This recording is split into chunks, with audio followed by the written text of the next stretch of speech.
계속해서 어제 말씀에 이어서 보겠습니다. 우리 14절부터 이 내용은 우리 마태복음에서 이미 한번 살펴봤던 말씀인데 또 누가복음에서 나오니까 한 번 더 보겠습니다.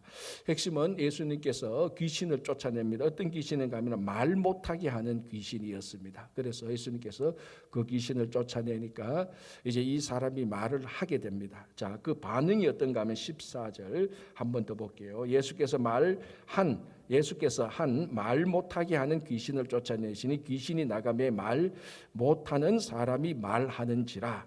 자, 무리들이 놀랍게 여겼으나, 자, 무리들은 놀랍게 여겼습니다. 거기에 함께 이제 그 현장에서 그 기적적인 사건을 그걸 보고 무리들이 놀랐습니다. 자, 두 가지 측면에서 분명히 놀랐습니다. 첫 번째는 기적이 일어나니까 놀랐습니다. 이 사람이 누군가? 이 사람이 정말 능력이 있구나. 정말 기적이 있으나 놀라고, 또 하나는 이게 우리가 마태복음, 마가복음, 누가복음 쭉 보면은, 그리고 누가복음 4장을 보면은 예수님께서 사역을 하시기 전에 미션 스테이트먼트가 나왔습니다. 예수님께서 앞으로 하나님 나라를 위해서 이런 일을 할 거다. 그러니까 그 비전 선언을 했죠. 그 중에 중요한 게 뭔가 하면은 눌려 있는 자를 자유케 하시고, 그게 있었습니다. 그리고 감옥에 갇힌 자도 자유케 하시고, 뭐 눈먼 자는 보게 하시고 하는 이런 일들, 이게 이제 예수님의 미션 스테이트먼트였지만은 그 당시에 사람들이 메시아가 오면은 또 그런 일이 일어날 것이라고 또 자기들이 기대를 하고 있었습니다. 왜냐하면 선지자들이 그렇게 예언을 해놓았기 때문에. 자, 사람들이 자기 현장에서 귀신이 쫓겨나가고 능력이 나타나니까 와, 이런 일이 있구나. 당연히 놀라지건, 일반적인 누구든지 이스라엘 사람뿐만 아니라 누구든지 그 자리에 있었으면 놀랄 겁니다. 우리들도 다 놀라죠. 야, 이거 진짜로 원더풀, 신기한 일이 막 일어나는구나. 그렇게 놀랐을 겁니다. 그리고 특별히 더 놀라게 된 것은 그러면 이 사람이 누구냐? 이런 일을 하는 사람은 우리가 선지자로부터 들었는데 이 사람이 그러면 메시아냐? 이제 거기에 또 놀라는 겁니다. 그래서 이 본문을 다루고 있었던 마태복음 12장에 백성들이 뭐라고 말합니까? 기억납니까? 이제 이런 걸 잘 알아야 성경을 잘 아는 거죠. 그때 있었던 사람들이 뭐라고 말합니까? 누가복음에는 그 말이 없는데 마태복음을 보면은 이 자가 다윗의 자손이냐라고 묻습니다. 그게 뭐냐? 메시아가 다윗의 자손으로 오니까 그런 백성들이 와, 기적이 일어나니까 원더풀, 우와, 이렇게 놀라고, 또 그러면은 이 일을 보니까 이 사람이 다윗의 자손 메시아냐, 선지자가 예언했던 바로 그 메시아냐, 그렇게 놀라는 겁니다. 이것이 지극히 정상적인 반응이어야 됩니다.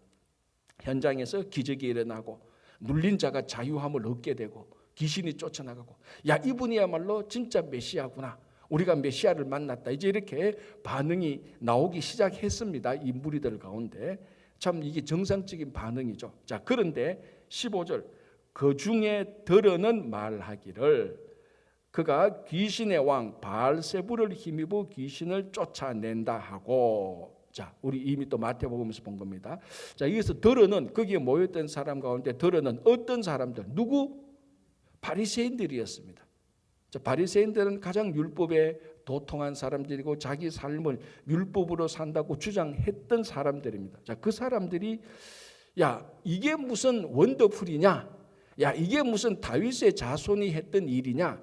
야, 이거는 귀신의 왕을 힘입어서 지금 귀신의 왕이 귀신의 졸개를 쫓아내는 것이지, 그런 소리 하지 마라. 메시아 그런 소리, 다윗의 자손 그런 소리 하지 마라. 원더풀, 뭐 귀신의 왕이 귀신 쫓아내는 게 뭐 원더풀하냐? 당연한 거 아니냐? 그렇게 완전히 일축해버렸어요. 참, 마태복음 할 때도 우리가 같이 생각했지만 이 사건을 보면서 우리가 생각할 게 참 많죠. 자기 눈앞에서 자기들이 누구한테 들은 얘기를 하면 또 그렇다 손 칩시다. 누가, 야, 저 예수라는 사람이 귀신을 쫓아내더라. 야, 저 다윗의 자손 아니냐? 누가 바리새인한테 그런 얘기하면, 야, 나는 내가 본 것만 믿지 너희들이 말하는 거 안 믿어. 그런 소리 하지 마. 이렇게 말할 수는 있다 손 치더라도 그 현장에 바리새인도 같이 있었습니다. 그걸 분명히 봤거든요. 분명히 보고 백성들이 메시아가 오면은 어떤 일이 일어날 것이라는 것을 바리새인들이 그렇게 가르쳐 주었던 사람들입니다. 이 사람들은 율법 라이선스가 있으니까 율법을 가르치는 사람들 아닙니까? 구약을, 우리가 말하는 구약을 가르치는 사람들. 자기가 백성들한테 그렇게 가르쳐 놓고 메시아가 오면은 막 모든 것이 회복될 것이고 우리가 그 회복되는 차원에서 우리가 로마도 이기고 회복될 것이다. 자기들이 그렇게 가르쳐 놓고 그 앞에서 눌린 자, 귀신에 눌린 자가 자유케 되는 그 일이 일어나니까 안 믿는 겁니다. 안 믿는 것은 그렇다 손 치더라도 이걸 가장 더러운 말로, 마치 저주하는 말로 바꾸어서 비난합니다. 그러니 우리가 주님의 사역을 할 때 여러분들이 어떤 비난을 받아도 예수님이 받은 비난을 생각하면은 위로를 받으시기 바랍니다. 여러분들이 일하는데 야 저거 귀신의 왕이냐 그렇게 말하는 사람 있으면 저한테 오십시오. 제가 다르게 조치를 좀 취해 드릴게요. 그렇게 욕 안 하잖아요. 뭐 지 잘나게, 지 좀 잘 보이려고 저렇게 하는 거지. 그런 얘기는 우리가 비일비재합니다. 그런데 그런 얘기에는 상처받을 이유가 하나도 없습니다. 제가 볼 때는 우리가 예수님의 길을 걸어가는 사람들 아닙니까? 예수님의 십자가를 지는 사람들 아닙니까? 정말 하나님 나라의 사역으로서 귀신을 쫓아내는데 내보고 귀신의 왕이래. 우리가 그런 일을 당했으면 막 1년 내 억울해서 못 살 겁니다. 그러니까 우리가 하나님의 나라의 일을 하면서 교회 공동체의 봉사를 하면서 이 교회의 머리가 주님 대신에 우리가 주님의 봉사하면서 교회 공동체를 하면서 종종 비난 듣는 일은 지극히 정상적인 일입니다. 그런 일에 개의치 마시라고 이 말씀을 우리에게 주는 겁니다. 예수님이 그럽니다. 야 나는 귀신을 쫓아내는데 귀신의 왕이라고 하더라. 야 너는 그거 뭐 좀 해다가 네 잘난 척 한다고 봉사한다고 사람들이 좀 수군데도 야 그게 뭐 상처될 거 있냐 그 말하고 똑같은 겁니다. 그러니 우리가 주님의 일을 하면서 의를 위하여서 하나님의 나라를 위해서 좀 수군수군 옆에서 수군대고 누가 욕하는 거 개의치 않아도 됩니다. 그거 전혀 여러분 우리가 주님의 일하는데 방해될 것도 없습니다. 자. 또 하나 우리가 여기서 생각하는 것은 이제 그 다음에 일단 논쟁을 보고 보겠습니다. 자, 그러니 예수님께서 17절 아닙니다. 16절 또 들어는 예수를 시험하여 하늘로부터 오는 표적을 구하니. 자, 보십시오. 이 사람들이 여기서 지금 귀신을 쫓아냈습니다. 그러니 들어는 물론 바리새인들이 다 똑같은 사람들이죠. 그 기적은 귀신의 왕을 바알세불을 힘입어서 귀신을 쫓아냈으니 우리는 그거 하나님의 나라라고 인정하지 못한다. 그러니 당신이 인정받으려면 하늘로부터 오는 표적을 보여달라고 말합니다. 자, 16절 또 들으는 예수를 시험하여 하늘로부터 오는 표적을 구하니. 자, 지금 하늘로부터 오는 표적을 보았습니다. 그 사람들이 보았습니다. 그런데도 애써 무시하는 거죠. 자, 이런 사람들한테 만약에 예수님께서 또 다른 기적을 베풀었다. 그 사람이 그러면 야 이거는 하늘로부터 오는 표적입니다. 진짜 당신이 그리스도입니다. 메시아입니다. 내가 오해했습니다. 그렇게 말할까요?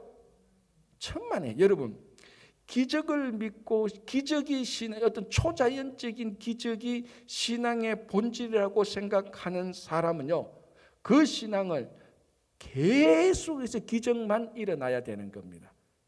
여러분 우리 신앙의 본질은 성령과 말씀입니다. 기적은 그 말씀을 쉽게 말하자면 말씀의 능력이 나타나는 게 기적이고 또 말씀이 증거하는 것이 기적이지 어떤 초자연적인 기적은 우리 신앙의 본질이 아닙니다. 그런데 많은 사람들이 신앙의 본질을 기적에 두는 것을 볼 때는 참 안타깝습니다. 그건 어떻게 보면 그 당시에 있었던 다른 종파들하고 같은 겁니다. 그러니까 예수님을 따르는 사람들, 그러니까 예수님께서 이 땅에 오신 하나님 나라의 사역의 본질이 아니고 그 당시에 있던 여러 종파들이 제가 전에도 얘기했지 않습니까? 여러 종파들이 자기들이 하나의 종교의 종파라고 인정받기 위해서는 기적적인 현상이 일어나야 되는 겁니다. 그래야 야 우리 종파는 이런 기적적인 일이 있어서 그래서 우리도 인정받는 거야. 우리말로 하면 그래서 그 미국에 우리 종교성에 등록할 거야.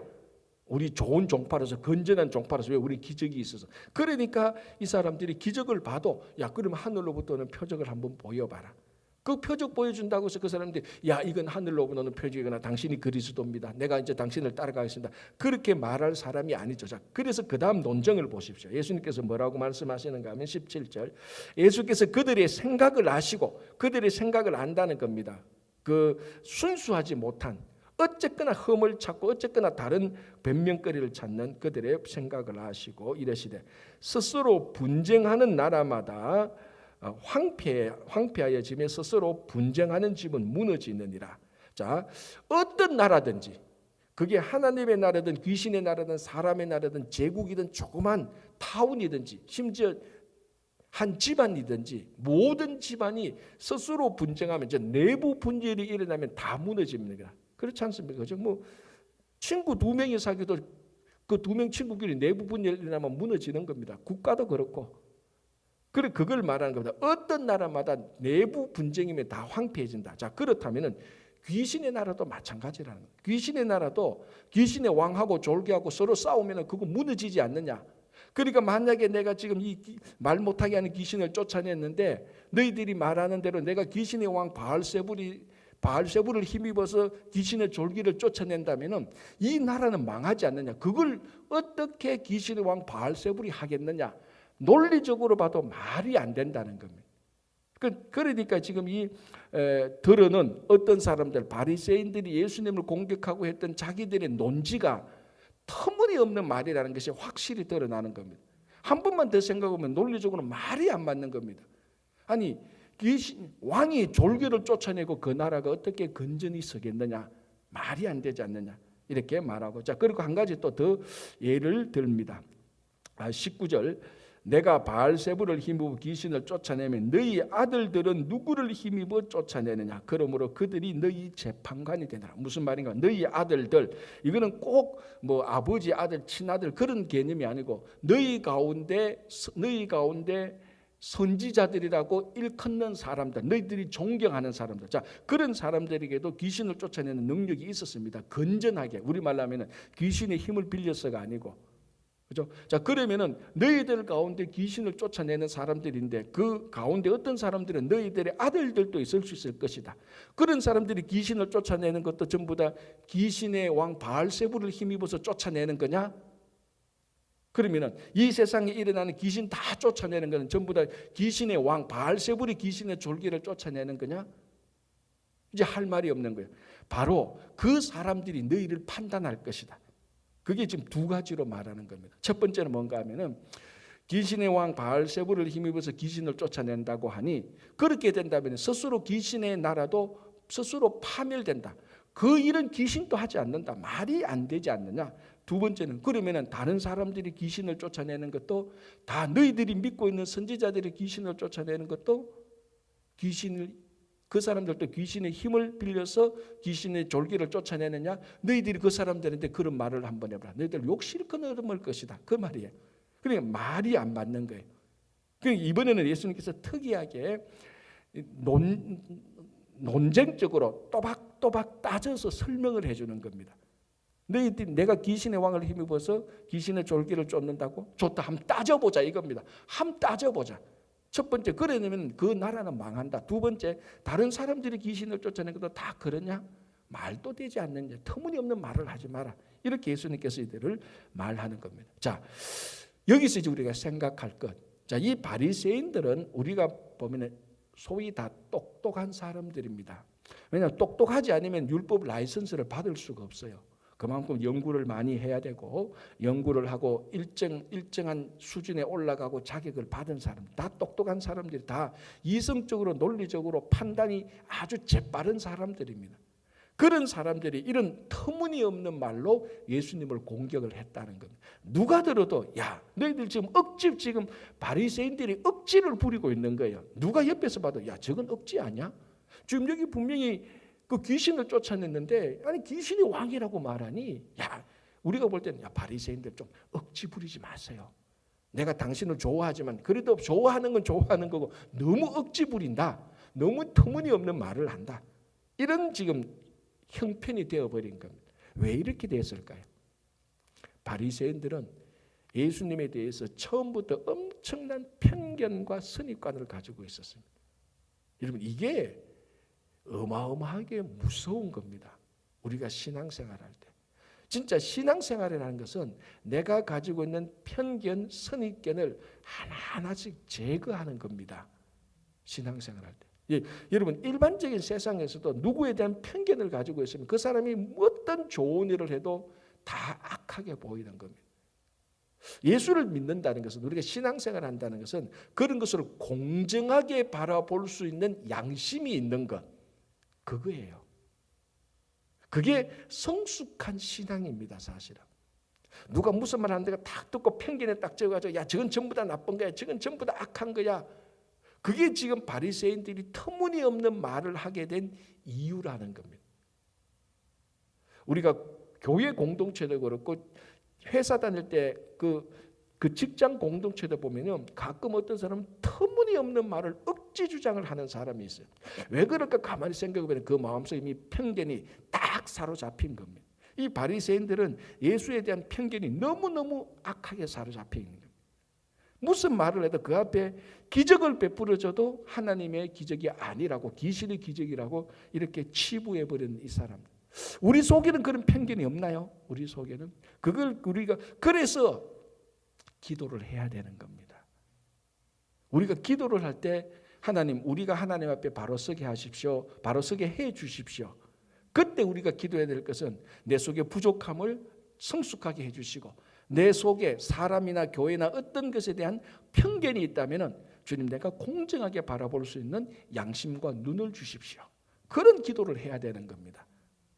그런 기도는 안 하고 뭐 누구 막 주님 저 사람 좀 철 좀 들게 하십시오. 다른 사람 철 들게 하지 말고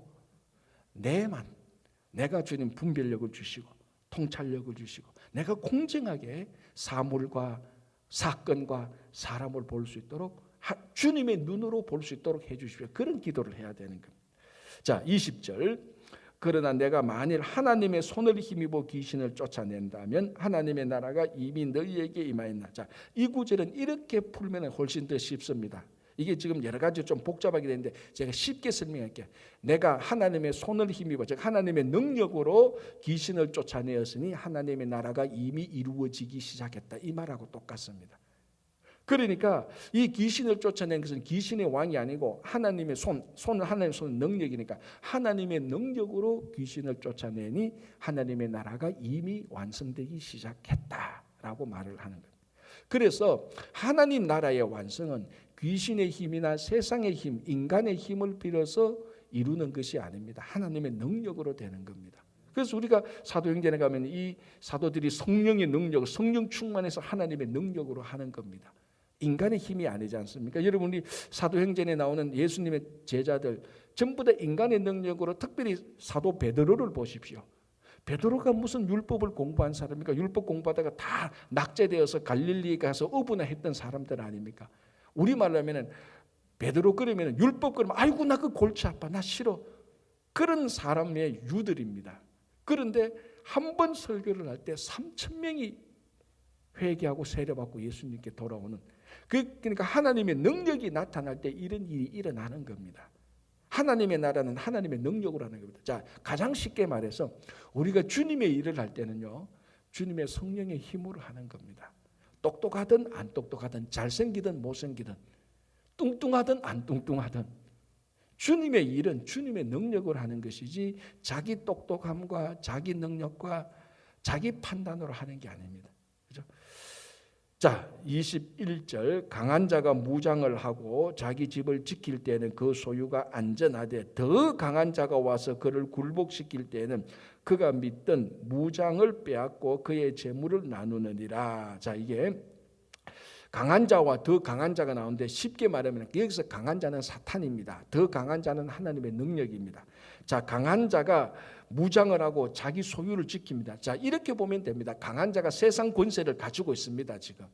근데 더 강한 자가 왔을 때, 사탄보다 더 강한 하나님의 능력이 나타났을 때 이 강한 자는 무장 해제를 풀고 항복을 할 수밖에 없다. 자, 지금 그러니까 예수님께서 오실 때 이 세상 권세를 강한 자 사탄의 권세 아래 있다.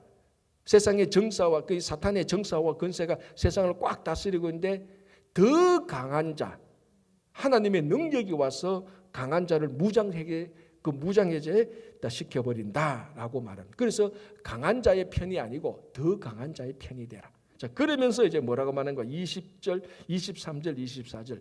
누가 더 강한 자의 편이냐? 그래서 예수님께서 24절에 말하죠. 23절에 나와 함께 하지 아니하는 자는 나를 반대하는 자요. 나와 함께 모으지 아니하는 자는 나를 해치는 자다. 자, 예수님과 함께 하지 않는 자는 다 반대하는 자입니다. 이게 무슨 말인가 하면은 중간지대는 없다는 겁니다. 나는 예수님과 함께 하지는 않지만 반대는 안 해. 자, 그래서 예수님과 함께하는 쪽, 예수님을 반대하는 쪽, 중간에 예수님을 반대는 하지 않지만은 예수님이 찬성하지 않는 중간 쪽, 예수님 쪽, 중간 쪽, 반대 쪽. 예수님은 뭐라고 말합니까? 나와 함께하지 않는 자는 다 반대하는 자는. 그럼 중간 쪽은 예수님을 반대하는 자입니까? 아닙니까? 반대하는 자죠. 반대를 덜 해서 그렇지. 그래서 우리 신앙은 근본적으로 중간이 없습니다. 우리 인간의 심리로는 중간에 서고 싶은 마음이 있습니다. 중간이 제일 안전하거든요. 타협적인 거리 아닙니까? 타협적인 장소, 타협적인 공간입니다. 중간지대는. 그런데 우리 신앙은 물론 전략적 타협은 필요할 겁니다. 전략적 타협. 그러나 신앙적 태도는 타협의 장소에 있어서는 안 됩니다. 무슨 말인지 알겠습니까? 우리 신앙의 근본은 오직 예수님과 함께 하는 거예요. 여기에 대해서 함께 하지 않는 건 다 반대예요. 그러나 선교적인, 전도적인, 전략적 차원에서 중간지대로 가서 그 사람들을 예수님과 함께 하도록 돌아오게 할 수는 있습니다. 그러니까 전략적, 중간적인 태도는 취할 수 있겠다. 그 수단은 취할 수 있겠지만 근본적인 신앙은 예수님과 함께하지 않는 것은 다 반대하는 겁니다. 중간지대. 그래서 우리가 세상 말로는 그 지대를 회색지대라 그러죠. 우리 정치적인 말로 하면 회색 분자라고 말합니다. 어떻게 보면 가장 강교한 사람입니다. 기회에 따라서 상황에 따라서 욕이 붙었다가 족이 붙었다가 간에 붙었다가 썰기에 붙었다가 그 장소를 취할 수 있는 공간이 중간지대입니다. 예수님은 단호히 말합니다. 그 중간지대도 나와 반대하는 자다라고. 자, 그 예로 24절부터 들고 있습니다. 한 더러운 귀신 들린 사람이 한 사람에게서 나갔습니다. 쫓겨났습니다. 그리고 귀신이 이제 다른 처소, 다른 숙주를 찾아야 됩니다. 참 정확히 표현은 귀신이 어떤 한 사람에게 들어가서 거합니다. 귀신이 그 숙주, 그 사람이 숙주라고 말하죠. 거처할 수 있는 매체 또는 숙주. 그래서 귀신이 어떤 한 사람을 숙주로 삼아서 그 안에서 자기 처소를 마련했는데 예수님이 이 귀신을 쫓아내버렸습니다. 그럼 이 귀신은 자기가 거할 수 있는 다른 숙주, 다른 매체를 찾아야 됩니다. 찾다 보니까 못 찾았어요. 그러면은 못 찾았는데 갈 데가 없구나. 내가 어느 사람한테 들어가야 돼. 어느 사람을 매체로 그 안에 머물러서 어느 사람 숙주로 내가 딱 잡아야 되는데 내가 나왔던 곳이 지금 어떨까 가보니까 깨끗하게 소재되어 있습니다. 이거 더 좋네. 내 혼자 있기 아깝다. 그래서 어떻게 합니까? 더 악한 7 귀신을 데려와서 거기서 사니, 거기 그 숙주를 삼아서 거기서 그 안이 이전 행편보다 더 악하게 되었다. 자, 이게 무슨 말입니까? 자, 한 사람의 마음에 지금 이 깨끗하게 소재된 사람은 귀신이 있습니까? 없습니까? 없죠. 쫓겨나갔으니까. 예수님은 있습니까? 없습니까? 없죠. 소재되었으니까. 빨리 그런 귀신이 나가고 빈 마음에 어떻게 해야 된다고요? 예수님을 모셔야죠. 우리는 가끔요, 예수 믿는 사람이 저한테 얘기합니다. 목사님, 우리는 마음을 비워야 됩니다. 맞지요. 지금 요 사람이 마음이 비워진 상태입니다. 우리는 마음을 비우는 종교가 아닙니다. 우리는 마음을 채우는 종교입니다. 불교는 비우는 종교지만 우리는 채우는 종교예요. 무엇으로? 성령으로, 예수님으로 채우는 겁니다. 그래서 예수님이 채워지지 않는 마음, 빈 마음, 사탄이 있는 마음 다 반대하는 거예요. 그래서 가끔 어떤 분들은 예수 믿는 사람이 마음을 비워야지. 제 그 말의 의도는 충분히 압니다. 그러나 더 정확히 표현하자면은 예수 믿는 사람은 마음을 비우는 게 목적이 아니고 예수님의 마음으로 채워야 됩니다. 성령으로 채워야 되는 거예요. 사도 바울이 빌립보서 2장 5절에서 뭐라고 말합니까? 너희 안에 이 마음을 품어라. 곧 그리스도 예수의 마음이니. 바울은 말해 너희 안에 마음을 비워라. 그렇게 말하지 않습니다. 너희 안에 이 마음을 품어라. 우리말은 너희 안에 그리스도 예수의 마음으로 채워라. 그래서 우리는 마음을 성령으로 예수님으로 채우는 것을 말씀으로 채우는 겁니다. 그래서 이 사람은 깨끗하게 소지가 됐습니다. 중간지대가 되었어요. 그러니까 사탄이 더 많이 들어오는 거죠. 더 악하게 되는 겁니다. 사실 어떻게 보면 중간지대는 굉장히 위험할 수가 있습니다. 사탄의 먹잇감이 될 수가 있는 겁니다. 그래서 우리는 매일매일 오늘도 우리가 새벽에 이렇게 나와서 말씀을 듣는 게 뭡니까? 이유가 말씀으로 채우고 성령으로 채우고 예수님으로 우리 마음을 채우는 겁니다. 그죠?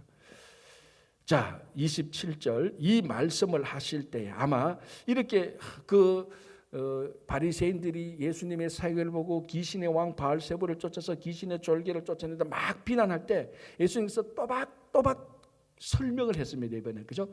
분쟁하면 안 된 그 분쟁하는 나라가 망한다. 그리고 다른 사람들이 그럼 귀신을 쫓아내는 것도 귀신의 힘을 빌었느냐?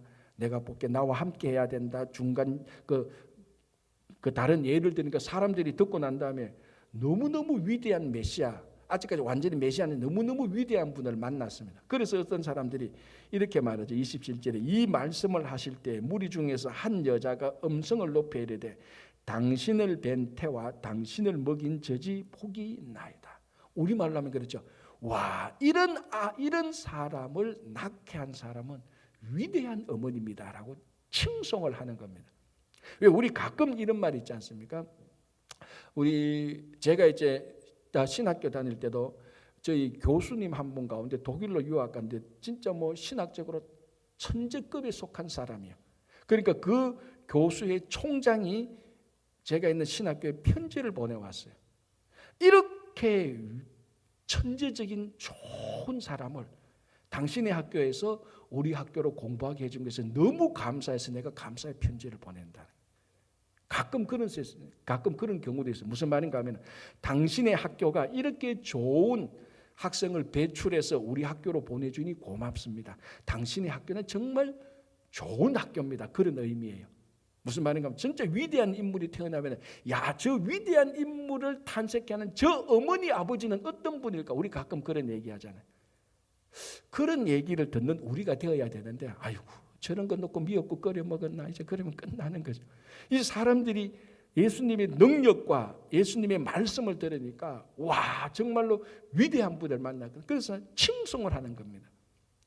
당신을 뵌 태와 당신을 잉태한 그 태와 당신에게 어릴 때 당신에게 젖을 먹인 그 어머니는 위대합니다라고 칭송을 하는 거예요. 마리아 칭송을 하는 거죠. 자, 그러니까 예수님께서 뭐라고 말합니까? 28절에 예수께서 이르시되 오히려 하나님의 말씀을 듣고 지키는 자가 복이 있다라고 말하는. 정말 이거는 아멘이죠. 사람들이 예수님의 그 위대하심을 보고 당신을 탄생케 하는 그 어머니는 도대체 어떤 분입니까?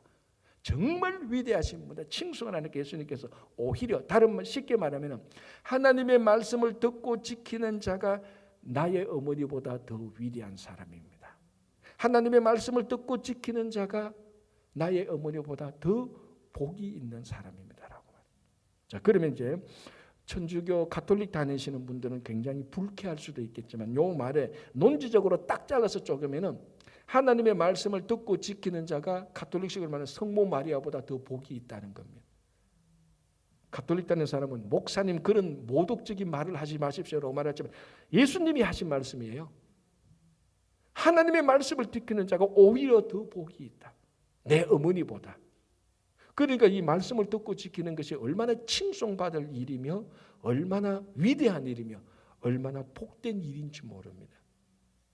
그래서 우리는 이 세상의 명예를 얻고 이 세상의 칭송을 받고 싶습니까? 말씀을 듣고 지키면 되는 겁니다. 그렇죠? 자, 아까 표적을 구했죠? 사람이 그죠? 하나님의 표적을 구했지 않습니까? 자, 이제 거기에 대한 말을 합니다. 예수님께서 29절에 무리가 모였을 때 예수께서 말씀하시되 이 세대는 악한 세대라 표적을 구하되, 아까 표적을 구했습니다. 표적을 구하되 너희들한테 보여줄 표적은 요나의 표적밖에 없다라고 말합니다. 자, 요나의 표적이 말하는 게 뭡니까? 이제 여러 가지 우리가 뭐 요나서 다 읽어봐야 되는데 예수님께서 하시는 논지는 여기 있습니다. 30절에 요나가 니느웨 사람들에게 표적이 됨과 같이 인자도 이 세대에 그러하니라. 자, 31절을 건너뛰고, 요건 솔로몬 얘기 다 하는데 일단 건너뛰고 32절로 보겠습니다. 심판 때에 니느웨 사람들이 일어나 이 세대 사람들을 정죄하리니 이는 그들이 요나의 전도를 듣고 회개하였음 이거니와 요나보다 더 큰 이가 여기 있다. 자, 이게 뭡니까? 요나의 많은 기적들이 일어나지 않습니까? 바다가도 뭐 물속에 들어갔다가 그 물고기 뱃속에 들었다 다시 나왔다가 니느웨를 가지 않습니까? 여러분 요나서를 다시 한번 읽어보십시오. 요나가 니느웨까지 갔는데 제대로 복음 전도를 했습니까? 뭐라고 말했습니까? 삐지가지고 열받은, 그 니느웨까지 갔는데 그래도 열받은 거예요. 뭐라고 말합니까? 조그만 소리로 40일 지나면 아마 이 성 심판받을 거야. 그거 말했어요. 우리처럼 사형리 꺼내가지고 당신은 당신의 힘으로 안 되고 하나님을 사랑합니다. 도박도박 설명하고 저를 따라하십시오. 같이 기도하고 그렇게 한 적이 없다니까요. 이래 다니면서 삐져가지고 뭐 몇 사람 들었겠죠. 이 성 40일이 지나가면 심판받을 건데 그걸 길 가던 사람이 듣고 이렇게 다 전파해서 그 니느웨가 다 회개하고 그 당시 하나님으로부터 구원을 받았습니다. 그게 니느웨 사람들입니다. 그런데 지금 이 시대에 예수님 이 시대는 어떤 겁니까? 예수님이 하나님 그 자신이 이 땅에 와서 귀신을 쫓아내고 하나님의 말씀을 전하고 병자를 고쳐주고 하나님 나라의 모습을 완전히 보여줬는데도 예수를 안 믿는단 말이죠.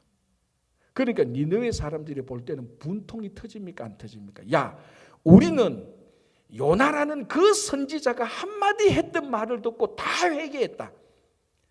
왕으로부터 짐승까지도 다 회개했다.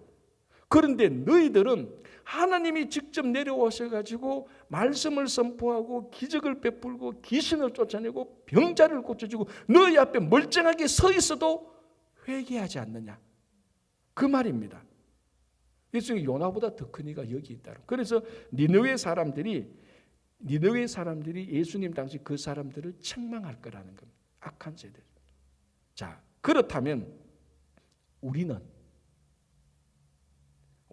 예수님 시대 악한 세대보다 더하죠. 우리는 예수님의 부활도 경험한 사람들입니다. 자, 이 사람들은 예수님의 부활을 경험한 사람들이 아니에요. 우리는 예수님의 부활도 경험한 사람들입니다. 지난 2000년 동안 성령께서 어떻게 역사하시는 것을 우리는 기독교 역사와 전통을 통해서 알고 있는 사람입니다. 그리고 우리는 완벽한 하나님 말씀 성경이 있습니다. 여러분 예수님 당시 이런 사람들이 이렇게 가지고 있는 성경이 있었습니까? 집안의 성경, 회당에 두루마리가 좀 있어요. 회당에 가면 그것도 구약. 그래서 회당에 가야 그 중에 한 사람이 두루마리를 읽어주면 겨우 들을 수 있는, 집에 가면 뭐 성경 읽고 그런 거 택도 없습니다. 이게 중세 시대에 와야 우리한테 이게 좀 전해지는 거예요. 그런데 우리는 완벽한 말씀이 있고 예수님의 부활을 경험했고 우리는 이 모든 사건까지도 다 알고 있는데 우리는 진짜 예수님을 얼마나 믿고 있습니까? 그래서 이렇게 니느웨 사람들이 예수님 당시 그 세대를 악한 세대라고 질책하지만 그 악한 니느웨 사람들에게 질책받은 그 악한 세대가 오늘날 우리를 질책합니다. 그렇게 완벽하게, 자, 우리가 예수 못 믿을 이유가 어디 있습니까? 교회가 없습니까? 성경이 없습니까? 예수님의 부활이 없습니까? 부활이 없습니까? 예수님의 약속이 없습니까? 싹 다 가지고 있어요, 우리는. 집에 뭐 성경책이 뭐 수십 권 있죠. 이제는 성경책이면서 셀폰 털면 뭐 다 말씀 다 있고. 예수님께서 성천하실 때 내가 너희들과 함께 하지 않지만 대신 성령을 부어주시겠다. 다 역사. 완벽하게 우리는 예수님을 그리스도라고 고백할 수 있는 완벽한 형편. 주님의 길이 무엇인지 완벽하게 알 수 있어요. 그래도 우리는 뭐 늘 이리저리 삐지기도 하고 낙담하기도 하고 좌절하기도 하고. 그래서 어쩌면은 악한 예수님 당시의 악한 세대보다 우리는 더 못한 그런 세대에 살고 있어요. 그래서 우리가 이 말씀을 들으면서 다시 한번 예수님이 누군가를 확실히 알고 그 예수님을 따라가시는 여러분 되시기를 바랍니다. 기도하겠습니다. 하나님 아버지 감사합니다. 오늘도 하루를 시작합니다. 주님, 우리 속에 있는 여러 가지 모든 종류의 편견과 선입관들이 사라지게 하시고 주님, 끝까지 우리가 주님을 따라갈 수 있도록 인도하여 주시옵소서. 이 세상을 강한 자가 세상 권세를 부린다고 누린다고 말하지만 우리는 더 강한 자 하나님의 능력에 힘입어 능력을 덧입어서 살아갈 수 있도록 인도하여 주시옵소서. 주님, 오늘 또 하루를 시작합니다. 주님의 말씀이 우리를 인도하고 성령께서 우리 마음을 감동시켜 주시옵소서. 특별히 기도하옵기는 우리 이창근 집사님이야 몸이 연약하신 분들 말씀의 능력이 치유케 하여 주시고 낙담하고 좌절된 심령들 상처받은 모든 영혼들마다 주님께서 회복케 하여 주시옵소서. 우리 자녀들 학업에 있는 자녀들 지혜롭게 하시고 성장하고 아버지 다 성숙한 자녀들 그들의 갈 길을 인도하여 주시고 가정마다 일터마다 복되게 하여 주시고 풍성한 일터가 되게 하여 주시옵소서.